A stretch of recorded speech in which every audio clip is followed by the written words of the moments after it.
I am the Tofu Golem. Please enjoy the video. You start by confirming your Hisense TV is on the same Wi-Fi network as your phone or router.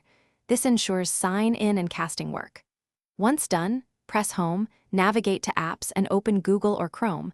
If not installed, use the App Store to download it. Make sure you have your Google credentials ready, because you will sign in now.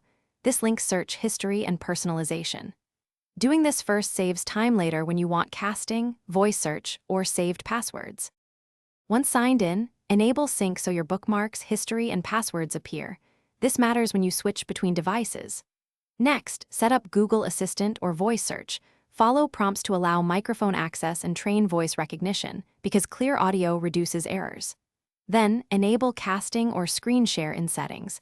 Make sure Allow New Devices or Similar is on, so your phone or laptop can push content.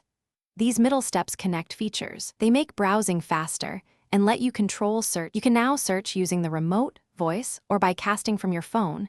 Use filters like images or videos to refine results and speak exact phrases to speed things up. Make sure to personalize home shortcuts and privacy settings so recommendations match your taste. If something breaks, troubleshoot.